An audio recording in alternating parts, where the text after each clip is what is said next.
Hindi Bible message and prayer centre सिर्फ एक channel नहीं बल्कि एक ऐसा परिवार है जहां हम मिलकर सुबह शाम की प्रार्थनाओं में शामिल होते हैं और परमेश्वर के वचन से सीखते हैं।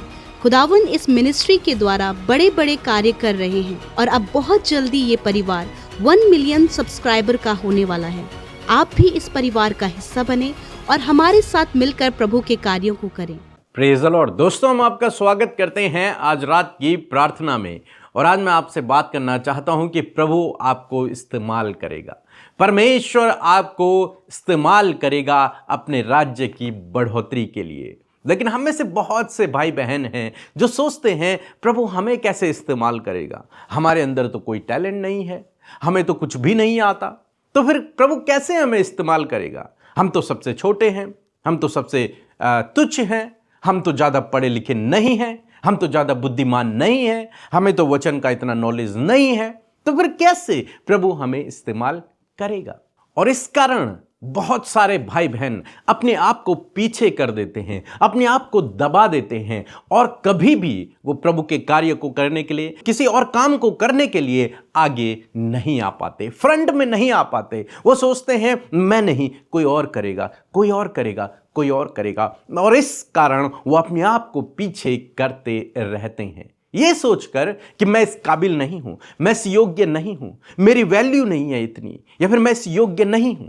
लेकिन आज मैं आपको बताना चाहूंगा कि परमेश्वर के लिए कुछ भी असंभव नहीं है। परमेश्वर आपको इस्तेमाल कर सकता है, चाहे आज आप समाज की दृष्टि में तुच्छ हैं, अपनी दृष्टि में कम हैं, आप अपने आप को कम आंक रहे हैं, आप कम बुद्धिमान हैं, कम नॉलेजेबल हैं, कुछ भी है, लेकिन उसके बावजूद मैं आपसे कहूंगा कि परमेश्वर आपको इस्तेमाल करेगा।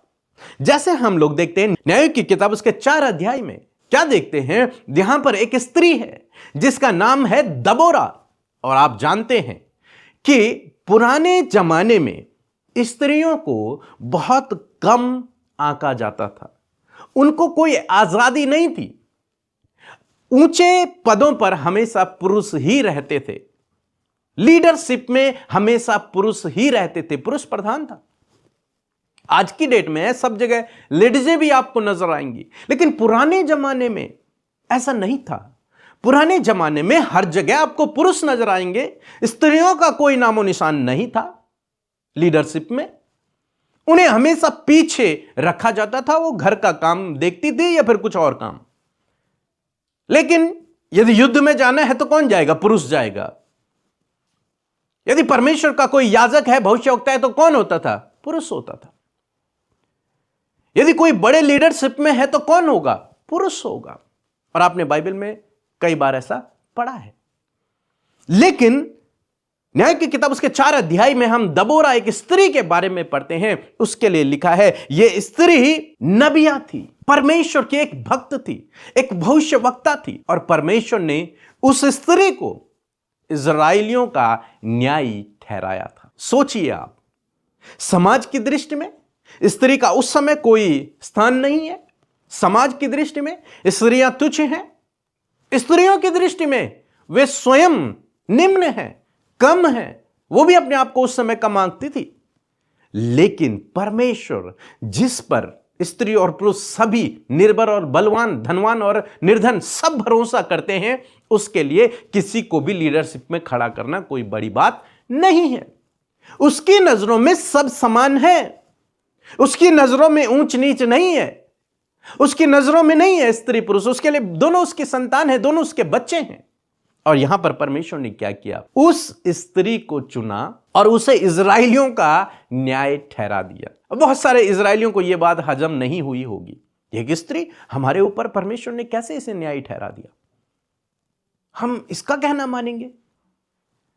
अनेक प्रकार की बातें उन्होंने की होगी, लेकिन परमेश्वर के लिए कुछ भी असंभव नहीं है। वो जिसे इस्तेमाल करना चाहेगा उसे वो इस्तेमाल करता है, वो चाहे स्त्री हो, चाहे पुरुष हो, चाहे निर्धन हो, चाहे अमीर हो, चाहे कम बुद्धिमान हो, चाहे बहुत अधिक बुद्धिमान हो, कोई भी हो, गरीब हो या फिर अमीर हो, कोई भी हो, परमेश्वर जिसे इस्तेमाल करना चाहे उसे करेगा। और परमेश्वर ने आपको चुना ही इसलिए है ताकि वो आपको इस्तेमाल करे। आपको चुना ही इसलिए है उसने ताकि वो आपके द्वारा अपने राज्य को बढ़ाए। और आप जानते हैं जब इजराइल पर संकट आया तब इस दबोरा ने युद्ध लड़ा। इस दबोरा, इस स्त्री ने बाराक से कहा कि तू जा और जो विरोधी राजा है उसके साथ में युद्ध कर। और बाराक ने कहा कि नहीं, यदि तू मेरे संग में चलेगी तब मैं युद्ध करने जाऊंगा, नहीं तो मैं नहीं जाऊंगा। क्योंकि वो डरता था। सामने की सेना बहुत बलवान है, मजबूत है, बहुत अधिक है, और ये निर्बल हैं। इनके पास इतना रिसोर्सेस नहीं है लड़ने के लिए। लेकिन बाराक कहता है कि यदि तू मेरे साथ में चलेगी दबोरा, तब मैं युद्ध करने जाऊंगा। और दबोरा तैयार हो जाती। यदि आप मेरे साथ में 8 और 9 पद पढ़ेंगे तो लिखा है, बाराक ने उससे कहा, यदि तू मेरे संग चलेगी तो मैं जाऊंगा, नहीं तो नहीं जाऊंगा। 9 पद में लिखा है, उसने कहा, निसंदेह मैं तेरे संग में चलूंगी, तो भी इस यात्रा से तेरी कुछ बड़ाई न होगी, क्योंकि यहोवा सिसरा को एक स्त्री के अधीन कर देगा। तब दबोरा उठकर बाराक के संग कादेश को गई और वहां उन्होंने युद्ध लड़ा। वो क्या कह रही है कि परमेश्वर उस सिसरा को, जो दूसरा राजा है, दो विरोधी है, उसे एक स्त्री के अधीन कर देगा। वो स्त्री शब्द यहां पर यूज करती है। क्यों? क्योंकि स्त्री को उस समय निर्बल माना जाता था। स्त्री का कोई ऊंचे स्थान पर नहीं रखा जाता था। कोई लीडरशिप में स्त्री नहीं होती थी। युद्ध करने के लिए स्त्री नहीं होती थी। लेकिन वो कह रही कि परमेश्वर ऐसा बड़ा काम करेगा कि एक निर्बल स्त्री से परमेश्वर विजय को दिलाएगा, और वो जो विरोधी राजा है उसको हरा देगा, उस पर हमें विजयी करेगा, एक स्त्री के अधीन कर देगा उसको। परमेश्वर इतना महान है। परमेश्वर के लिए कुछ भी असंभव नहीं है। जरूरत है उससे प्रेम करने वाले लोगों की, उसके पीछे चलने वाले लोगों की, उसकी इच्छा के अनुसार काम करने वाले लोगों की, बस। बाकी वो किसी को भी इस्तेमाल कर सकता है, किसी के द्वारा भी काम कर सकता है, बड़े बड़े युद्ध कर सकता है, बड़े बड़े युद्ध को जिता सकता है। हम दबोरा के जीवन में इस बात को देखते हैं। स्त्री उस समय निर्बल पात्र मानी जाती थी। स्त्रियों का उस समय लीडरशिप में कोई स्थान नहीं था। स्त्रियां उस समय तुच्छ गिनी जाती थी। आज के जमाने में ऐसा नहीं है, लेकिन उस समय की मैं बात कर रहा हूं। लेकिन उस समय भी परमेश्वर ने एक स्त्री को चुना और उन पुरुषों को यह दिखाया कि नहीं, स्त्री भी मेरी संतान है और मेरी दृष्टि में तुम दोनों बराबर हो। और परमेश्वर ने उस स्त्री को इस्तेमाल किया, और लिखा है वो स्वयं इस बात को कहती है कि परमेश्वर इस विरोधी को एक स्त्री के अधीन कर देगा। इसका मतलब परमेश्वर आपको भी इस्तेमाल करेगा। आप स्त्री हैं, पुरुष हैं, निर्बल हैं, बलवान हैं, बुद्धिमान हैं, नहीं है, परमेश्वर आपको इस्तेमाल करेगा। सो मैं आशा करता हूं आप समझ गए होंगे। सो प्रभु आपको इस वचन के द्वारा बहुतायत से आशीष दे। एक छोटी सी गवाही को हम सुनेंगे, कैसे प्रभु ने इनके जीवन में एक बड़े काम को किया प्रार्थना सुनने के द्वारा। ऐसे ही प्रभु आपके जीवन में भी करेगा। उसके बाद हम आपके लिए प्रार्थना करेंगे। आप हमारे साथ में इस प्रार्थना में बने रहें। सबको जय मसीह की। मैं भदोही जिला से बोल रहा हूँ। मैं एक गवाही देना चाहता हूँ कि मेरे पेट में काफ़ी दिनों से दर्द था और मैं बहुत परेशान था। मैंने पीके मिनिस्ट्री में फ़ोन किया, वहाँ पे एक मैडम ने फ़ोन उठाया और मेरे लिए प्रार्थना की, और मैं अब चंगा भला हूँ। मैं पिता परमेश्वर यीशु मसीह का धन्यवाद देना चाहता हूँ और पीके मिनिस्ट्री को भी धन्यवाद देना चाहता हूँ। जय मसीह की। आइए मिलकर हम प्रार्थना करें। धन्यवाद धन्यवाद धन्यवाद करते हैं स्वर्ग में विराजमान हमारे पिता, हमारे उद्धारकर्ता यीशु। हम आपका धन्यवाद करते हैं प्रभु। आपने पूरे दिन भर में प्रभु हम सबको संभाला, इस बात के लिए धन्यवाद। विशेषकर आज की सुंदर शाम में प्रभु तेरी उपस्थिति हमारे साथ में है, तेरा पवित्र आत्मा हमारे साथ में प्रभु, वो सहायक जो तूने हमें दिया है, इस बात के लिए धन्यवाद। धन्यवाद करते परमेश्वर प्रभु पूरे दिन भर में प्रभु तेरी सुरक्षा, तेरा गाइडेंस, तेरा सपोर्ट प्रभु, तेरा फेवर प्रभु, तेरी प्रोटेक्शन प्रभु हम सब के साथ में रही प्रभु। और सच में मेरे खुदावन बड़ी बड़ी गवाहियाँ, बड़ी बड़ी टेस्टिमनीज प्रभु जी, बड़े बड़े उपाय, इंतजाम और बहुत से ऐसे कार्य प्रभु तूने तेरे लोगों के जीवन में किया प्रभु, जो धन्यवाद के योग्य हैं। हाँ परमेश्वर, हम सारी वो थैंक्स गिविंग को प्रभु तुझे देते हैं परमेश्वर, क्योंकि तू उस धन्यवाद के योग्य प्रभु। हम तेरे पवित्र पवित्र पवित्र पवित्र नाम को सराहते प्रभु, तारीफ करते परमेश्वर कि तूने ये खूबसूरत पल हमें दिया है प्रभु। मैं दुआ करती हूँ जितने भी लोग इस प्रार्थना में शामिल हैं प्रभु, वो आशीष पाएं, उनका घराना, उनके बच्चे प्रभु वो आशीष पाएं प्रभु। जितने लोग अपने परिवार के साथ में एकांत में जहाँ कहीं भी प्रभु वो प्रभु इस प्रार्थना को सुन रहे प्रभु, वहीं प्रभु तू उनके साथ में है, वहीं प्रभु इनका हृदय प्रभु तुझसे कनेक्ट है और हर एक के विचारों को इस समय तू जानता है। इस समय उनके जीवन को, उनके परिवार की स्थिति को, उनके पर्सनल स्थिति को, उनके लाइफ को प्रभु तू जानता है प्रभु जी, क्योंकि तू सर्वज्ञानी परमेश्वर है। मैं धन्यवाद करती हूँ प्रभु, सच में हम घटे और तू बढ़े, तेरा राज्य प्रभु हम सब के द्वारा बढ़े प्रभु। मैं धन्यवाद करती हूँ कि तेरे द्वारा प्रभु हम सब चुने गए प्रभु, तूने हम सबको नाम लेकर बुलाया प्रभु, हमारी वैल्यू को बढ़ाया प्रभु। हम सब पिता छोटे से लेकर बड़े तक हर एक व्यक्ति प्रभु तेरे लिए कीमती है प्रभु, क्योंकि हर जगत के लिए प्रभु तूने अपने आप को दिया प्रभु जी। मैं धन्यवाद करती हूँ प्रभु, हर एक को ब्लेस करे प्रभु जी, हर एक के लाइफ में कार्य करे परमेश्वर। मैं आपका धन्यवाद करती हूँ। मैं धन्यवाद करती हूँ परमेश्वर प्रभु जी के हर एक के लिए प्रभु तेरे पास विशेष योजना है और हर एक के लिए परमेश्वर प्रभु पिता आपने कोई ना कोई काम और कोई ना कोई प्लान रखा है प्रभु, जिसके द्वारा आप उन्हें इस्तेमाल करेंगे परमेश्वर। मैं धन्यवाद करती हूँ परमेश्वर प्रभु, यदि दिन भर में कोई भी गुनाह, गलती, अपराध, कोई भी ऐसा काम पिता जो तेरी दृष्टि में गलत है, यीशु मसीह इस समय परमेश्वर आप आपके लोगों के सामने प्रभु पिता उपस्थित हैं और परमेश्वर आपके लोग अपने गुनाह को, अपने गलती को, उस गलत काम को, वो अपराध जो उन्होंने गुप्त में किए, जो कार्य प्रभु उनसे हो गए खुदावन, इस समय आपके सम्मुख उन्होंने रखा है कि पिता हमें माफ कर प्रभु, कि हमने तेरे विरोध में, अपने परिवार, अपने पत्नी, अपने पति के विरोध में गलत काम किए। मेरे प्रभु इस समय प्रभु आपने उन्हें क्षमा किया। तेरा वचन कहता है कि मैं तेरे अधर्म के कामों को क्षमा करने में विश्वास योग्य और धर्मी हूँ। यस माय लॉर्ड, आप क्षमा करते, आप मौका देते कि हर एक व्यक्ति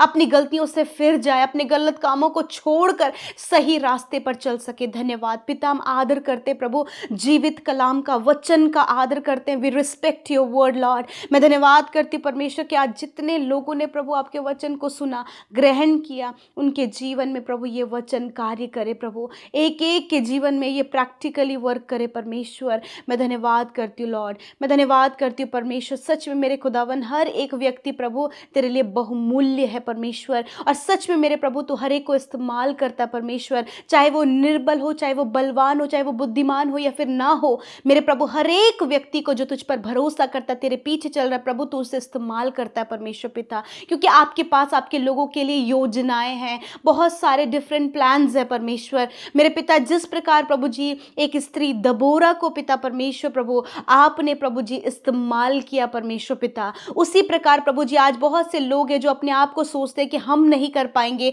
हम इस्तेमाल नहीं हो पाएंगे। परमेश्वर किस प्रकार हमें इस्तेमाल करेगा, आज बहुत सारे जो सवाल है, क्वेश्चंस प्रभु आपके लोगों के लाइफ में है प्रभु। मैं प्रार्थना करती हूँ पिता कि ये वचन उनके प्रभु जी सवालों का जवाब है परमेश्वर। हाँ मेरे खुदा, आज हर एक के मन में प्रभु ये विश्वास होने पाए, हर एक इस बात के लिए उत्साहित और एक्साइटेड होने पाए परमेश्वर पिता। सच में प्रभु जी ये आज फील कर सके प्रभु, एक थ्रिल्ड प्रभु ये फील कर सके, एक फीलिंग ऑफ एक्साइटमेंट प्रभु इनके अंदर हो पिता, कि आप उन्हें इस्तेमाल करेंगे। हाँ प्रभु, आप बच्चों को इस्तेमाल करें, आप नौजवानों को इस्तेमाल करें, आप हर एक भाई, हर एक बहन को, बुजुर्गों को अपने लिए इस्तेमाल करें परमेश्वर, क्योंकि हर एक व्यक्ति के लिए आपके पास योजना है। जैसे आपने दबोरा को, एक स्त्री को प्रभु आपने इस्तेमाल किया, उसी प्रकार प्रभु हर एक कमजोर, हर एक निर्बल, हर प्रकार के व्यक्ति को प्रभु अपने लिए इस्तेमाल करें। आज जितने लोग अपने आप को प्रभु तेरे लिए इस्तेमाल करने के लिए देते हैं प्रभु, यदि आज आप चाहते कि आप परमेश्वर के लिए इस्तेमाल हो, तो इसी वक्त आप अपने सरों पर हाथ रखें यीशु के नाम में पिता। जितने लोगों ने अपने सरों पर हाथ रखा और वो चाहते हैं खुदा कि तेरे लिए वो इस्तेमाल हो, तो प्रभु तेरी योजना पवित्र आत्मा के द्वारा उन पर प्रकट हो पिता। और प्रभु यीशु मसीह मैं दुआ करती हूँ कि पिता जितने लोगों ने पिता इस बात का निर्णय लिया कि प्रभु मेरे जीवन में काम करो और मुझे इस्तेमाल कर दबोरा के तरह, मुझे इस्तेमाल कर अपने कामों के लिए, जिस प्रकार प्रभु जी आपने दबोरा को प्रभु उस छुटकारे के लिए, उस दुष्ट राजा को पिता उस उसके अधीन कर दिया, उसी प्रकार हर प्रकार की परिस्थितियां, हर प्रकार की गलत बातें प्रभु तेरे लोगों के अधीन हो जाएं। यीशु के नाम में प्रभु इन भाई बहनों को इस्तेमाल करें। यीशु के नाम में प्रभु ये बच्चे इस्तेमाल हों। यीशु के नाम में प्रभु बुजुर्ग इस्तेमाल हों। यीशु के नाम में हर एक भाई बहन तेरे लिए इस्तेमाल हो पिता। Thank you Jesus. प्रभु धन्यवाद। इस समय मैं प्रार्थना करती हूँ जितने परिवारों में प्रभु समस्याएं हैं, यीशु के नाम में पारिवारिक समस्या प्रभु, लड़ाई झगड़े, एडिक्शन, कर्जे प्रभु, हर प्रकार की लड़ाई, हर प्रकार के प्रभु तनाव प्रभु जी, मेंटली प्रॉब्लम प्रभु जो फैमिलीज में चल रही है, जनरेशनल कर्सेस चल रहे हैं प्रभु, यीशु के नाम में वो चले जाएं in the name of Jesus. मैं प्रार्थना करती हूँ इस समय प्रभु जॉब से रिलेटेड, बिजनेस से रिलेटेड, फाइनेंस से रिलेटेड, काम से रिलेटेड प्रभु जितने लोग प्रभु स्ट्रगल कर रहे हैं पिता, प्रभु बहुत सारा परेशानी का सामना कर रहे हैं, यीशु अच्छी जॉब से, अच्छे बिजनेस से, अच्छे फाइनेंस से परमेश्वर प्रभु उन्हें ब्लेस करें। इस समय सारा कर्जा इनके जीवन से जाए, डिप्रेशन जाए, एंजाइटी जाए, हर एक चिंता व्याकुलता इनके जीवन से जाए यीशु के नाम में। मैं प्रार्थना करती हूँ जितने लोग कॉम्पिटिटिव एग्जाम की तैयारी कर रहे हैं, गवर्नमेंट जॉब की तैयारी कर रहे हैं, हायर पोस्ट की तैयारी कर रहे हैं प्रभु हर एक बड़ी पोस्ट के लिए प्रभु तैयार कर रहे हैं, यीशु उन्हें बुद्धि दे और उन्हें क्वालिफाइड कर प्रभु। इस समय प्रभु बहुत से चैलेंजेस उनके मार्ग में, परंतु उन चैलेंजेस को पार करते हुए प्रभु आपके लोग प्रभु अपने लक्ष्य तक पहुंचे। जितने भी यूथ इस समय प्रभु गलत डायरेक्शन में, खुदा उनके डायरेक्शन को चेंज करके एक सही डायरेक्शन आप उन्हें दें प्रभु।